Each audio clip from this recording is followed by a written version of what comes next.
اور اقبال کہتے ہیں غیرت ہے بڑی چیز جہان تگ و دو میں، پہناتی ہے یہ فقر کو تاج سردارا۔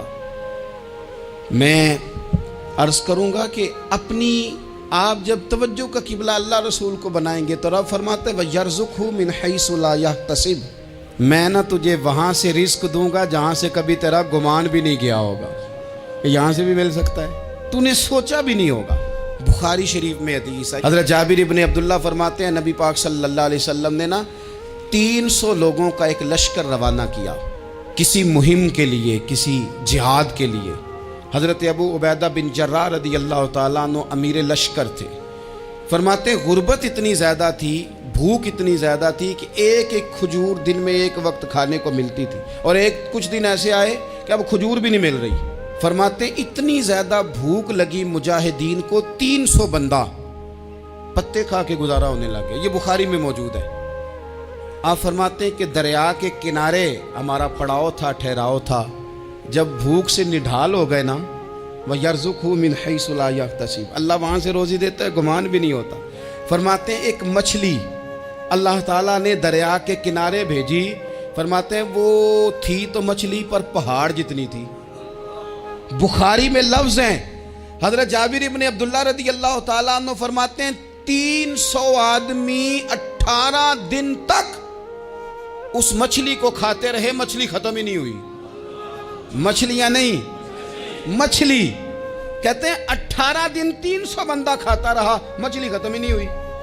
اور فرماتے ہیں کہ اس کی ہڈی نکال کے، کانٹا کہیں گے آپ اپنی زبان میں، کہتے ہیں وہ نکال کے نا تو اس کو کھڑا کیا نا جب، تو اونٹ کجاوے سمیت اس کے بیچ سے گزر جاتا تھا، 2 اس کے کانٹے جوڑے۔ فرماتے ہیں وہ اس کا گوشت ہم کھاتے تھے اور اس کی چربی بطور تیل کے ہم جسموں پہ ملتے تھے، بیماروں کو اس سے سکون آتا تھا، تندرستی شفا ہوتی تھی۔ فرماتے ہیں ہم کھایا بھی ہم نے، اور کچھ لے کے ہم مدینے بھی گئے، اور قربان جائیں نبی پاک نے بھی اس میں سے کھایا۔ ہم نے عرض کی حضور یہ معمہ کیا ہے، یہ ماجرا کیا ہے؟ تو محبوب نے فرمایا تمہارے پاس غذا نہیں تھی، رب نے تمہارے لیے بندوبست کیا ہے، اللہ نے تمہیں دیا ہے۔ مکان شروع کر لیا، ایک صاحب نے وہ مکان بنانے لگے، آپ وہ حساب لگا رہے ہیں، کہتے ہیں میرے پاس اتنے پیسے ہیں، اتنے میں نے فلانے دوست سے کہنا ہے اس نے دے دینے، اتنے فلانے رشتہ دار سے کہنا ہے اس نے دے دینے، اتنے فلانے سے کہنا ہے اس نے دے دینے۔ یہ ساری کاپی بنا کے مکان شروع کر لیا۔ جو روز کہتا تھا نا کوئی حکم ہو جاتے 10 سب سے پہلے اس کو کہا میاں پیسے چاہیے دین، وہ کہندا ہو کل ہی منڈا ٹوریا ہے، کہتے تو پرسوں 10 داتے لب جانے سن۔ میں آپ کو اپنے تجربے کی بات بتا رہا ہوں۔ جن لوگوں کا خیال ہوتا ہے نا کہ آپ سٹارٹ کریں فلانا کام، ہم آپ کے ساتھ ہیں، اللہ کا ہی کوئی نظام ہے، وہ بالکل بھی نہیں ساتھ ہوتے۔ لیکن ایسا نہیں ہے کہ کوئی ساتھ نہیں ہوتا، اللہ تعالیٰ بڑے اسباب پیدا کرتا ہے، وہاں سے دیتا ہے جہاں سے گمان بھی۔ ہمارا یہ ذہن بن جاتا ہے ہم ساری اپنے حساب سے چلتے ہیں، اتنے رشتہ داروں سے، اتنے کون آپ کے ساتھ چلے گا، سوال ہی نہیں پیدا ہوتا۔ یہ سارے کام چھوڑ کے سب سے پہلے 2 رکعتیں پڑھو، اپنے رب کی بارگاہ میں، رسول کائنات کی بارگاہ میں گزارشات اور استغاثے پیش کرو، وہاں سے خیر طلب کرو۔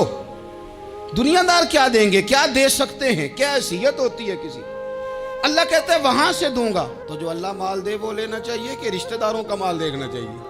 جو اللہ دے وہ لینا چاہیے کہ سیٹھوں نوابوں کی جیبیں دیکھنی چاہیے؟ جو اللہ دے وہ قبول کرنا چاہیے یا دیکھنا چاہیے کون سا آدمی کہاں پہنچ گیا؟ چھوڑو، اپنی مٹی پہ چلنے کا سلیقہ سیکھو۔ کسی کے سنگ مرمر پہ چلو گے تو پھسل جاؤ گے، پھسل جا۔ اس پر ایک اور بات عرض کر دوں، صحیح بخاری سے، مسلم سے ایک اور بات۔ کچھ چیزیں ایسی ہیں جن سے اللہ کی مدد آتی ہے، مدد ملتی ہے۔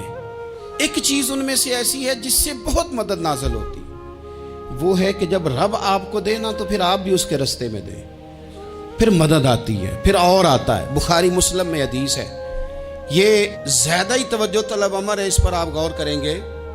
حضرت ابو ہریرہ فرماتے ہیں کہ نبی پاک علیہ السلام نے فرمایا ایک شخص نے بادلوں کے اندر سے آواز سنی کہ فلاں آدمی کا کھیت اور باغ خشک ہو گیا ہے، وہاں برسو اور اس کے کھیت کو سیراب کرو۔ وہ بڑا حیران ہوا کہ بادل سے آواز آ رہی۔ پھر اس نے دیکھا کہ ایک پہاڑی پر بارش ہوئی، وہ بادل وہاں برسا، پھر نالیوں سے ہوتا ہوا پانی ایک طرف چلا تو جس نے آواز سنی تھی حضور بیان کر رہے ہیں، وہ بھی پیچھے پیچھے چلا کہ پانی کدھر جا رہا ہے۔ اس نے جا کے دیکھا کہ ایک مقام پہ ایک باغ کو وہ پانی لگ رہا ہے اور ایک آدمی وہ پانی لگا رہا ہے۔ اس نے اس سے پوچھا تیرا نام کیا ہے؟ اس نے کہا کیوں؟ کہنے لگا بتا نا۔ اس نے نام بتایا تو کہنے لگا یہی تو وہ نام ہے جو میں نے بادلوں کے اندر سے سنا ہے کہ فلاں کے کھیت کو پانی دے دو۔ اس نے کہا یار تو کیا عمل کرتا ہے کہ اسپیشل تیرے لیے بارش برسے؟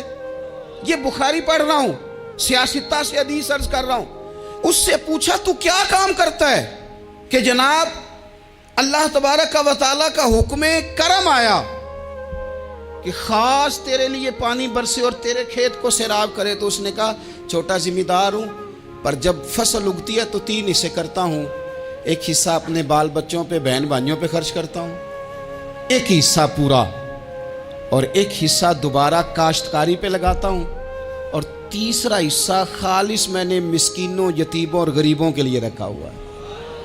وہ جو تیسرا حصہ اللہ کرے آپ سمجھیں، وہ رب کے بندوں پہ تیسرا حصہ خرچ کرتا ہے نا، تو کریم مالک نے فرمایا جہاں سے غریب کا حصہ جاتا ہے وہ کھیت خشک نہیں رہنا چاہیے، وہ جہاں سے مسکین روٹی کھاتے ہیں وہ خشک نہ رہے، جہاں سے یتیموں کو کچھ آتا ہے کہیں اس کی فصل رہ نہ جائے۔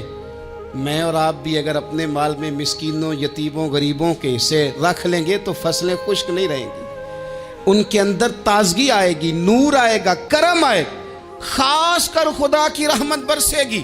مدد اللہ سے چاہیں، اپنی توجہات کا مرکز رب رسول کی ذات کو بنائیں، پھر آپ محسوس کریں گے کہ بڑی جلدی اللہ تعالیٰ کی مدد آنے لگی ہے۔ کبھی آپ صرف کہہ دیں نا میرا رب میرے ساتھ ہے، اس لفظ میں اتنی طاقت ہے کہ دشمن ویسے زہر ہو جاتا ہے۔ زندگی میں کسی سے بھی لڑائی ہو تو اچھی طرح سوچ لیں کہ اللہ اس طرف ہے یا اس طرف ہے۔ اگر آپ زیادتی پہ ہیں تو پھر رب مظلوم کی جانب ہے۔ اگر اللہ کی مدد آپ کے ساتھ ہے تو دنیا کی کوئی طاقت آپ کو گرا نہیں سکتی، اور اگر آپ مظلوم کے مقابلے میں ظالم بن کے آپ کھڑے ہو گئے ہیں اور آپ نے رویہ وہ اختیار کیا ہے کہ جس میں مدد نہیں آئے گی، تو پھر یاد رکھ لیں کہ آپ کوئی بھی ہیں، کہاں بھی ہیں، آپ کمزور ہیں۔ طاقتور تھے ابتدائے اسلام میں، ظاہری طاقت تھی کفار مکہ کے پاس، وہ ڈنڈوں سے مارتے تھے غریبوں کو، ان کے ہاتھوں میں ڈنڈے تھے، پر خدائی طاقت ان مظلوموں کے ساتھ تھی۔ صاحب زرقانی نے لکھا ہے حضرت زنیرہ رضی اللہ تعالیٰ عنہ ایک لونڈی ہے، غریب ہے، ماڑے دا کی کام محمد نس جانا یا رونا، غریب سادی بی بی اور لونڈی کنیزہ، ایک مشرک کی کنیزہ تھی، انہوں نے کلمہ پڑھ لیا، وہ ڈنڈوں سے مارتا، دروں سے مارتا، تکلیف دیتا۔ حضرت زنیرہ رضی اللہ تعالیٰ عنہ کو اتنا مارا، اتنا مارا۔ اب آپ ایک اور پہلو پر بھی غور کریں، مار بھی پڑ رہی ہے پر خدا ادھر ہی ہے، اللہ کی مدد ادھر ہی ہے۔